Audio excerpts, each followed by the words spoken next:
Hello students, warm welcome in bio and came solution.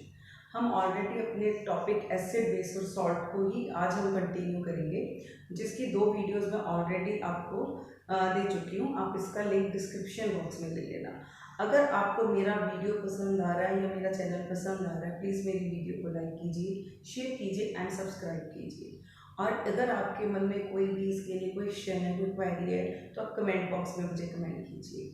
सो हम इसी acid base और salt के टॉपिक को आगे कंटिन्यू कर रहे हैं, that is neutralization. Now what is neutralization? Acid और बेस हम ऑलरेडी कर चुके हैं। अगर हम सॉल्ट की बात करें, सॉल्ट एसिड और बेस को मिक्स करने के बाद जो प्रोडक्ट बनता है उसको हम सॉल्ट बोलते हैं, और इस प्रोसेस को हम क्या बोलते हैं?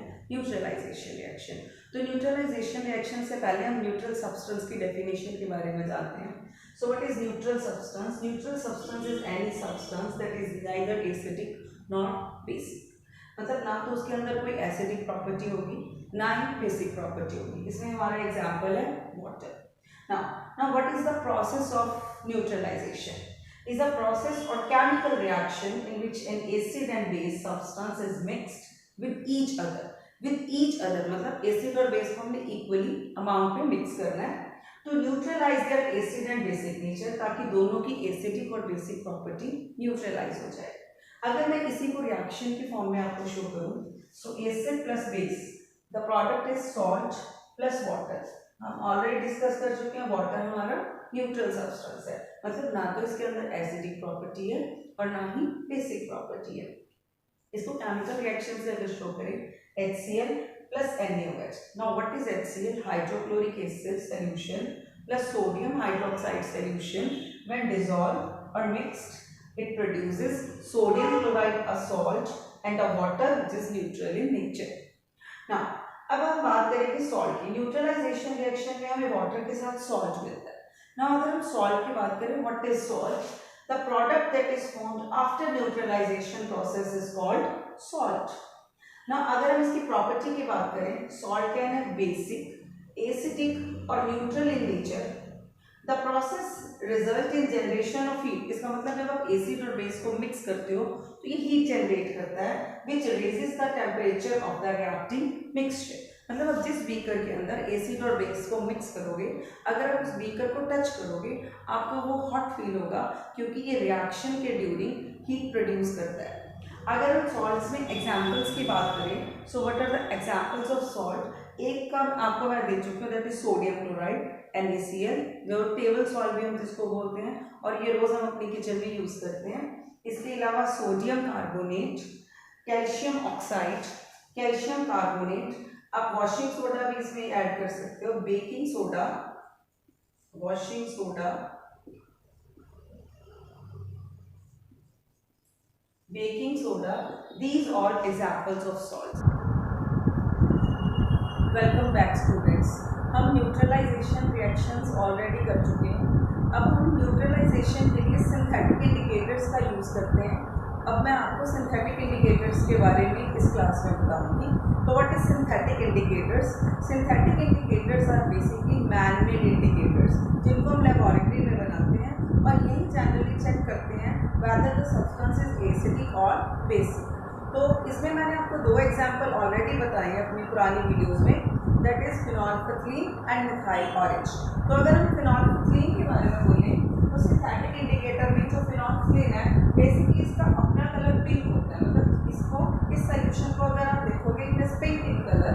When an acid is added, it turns to colourless.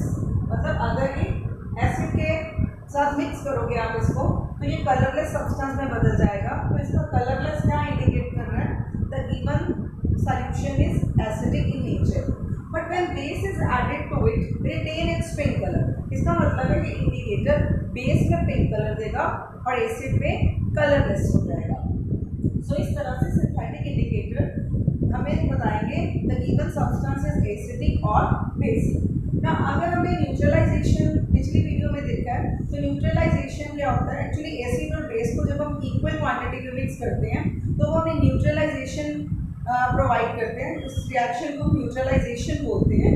तो neutralization in a daily life, मतलब रोज हम अपनी न्यूट्रलाइजेशन रिएक्शन को कैसे परस्यू करते हैं अपनी डेली लाइफ में। So first is indigestion. Indigestion generally क्या होता है, हमारे स्टमक के अंदर फूड को डाइजेस्ट करने के लिए हाइड्रोक्लोरिक एसिड रिलीज होता है। वो हमारे फूड को डाइजेस्ट करने का एक मेन कंपोनेंट है, तो स्टमक में रिलीज होता है। लेकिन कई बार क्या होता है कि कईयों की बॉडी के अंदर ड्यू टू एज फैक्टर आप कह सकते हो, HCl का कॉन्सेंट्रेशन, हाइड्रोक्लोरिक एसिड का कॉन्सेंट्रेशन इंक्रीज हो जाता है, जिससे वो बहुत ज़्यादा अनकंफर्टेबल फील करते हैं। इंडाइजेशन बोलेंगे उसको, या फिर बोलेंगे कि मुझे बहुत एसिडिटी हो गई है।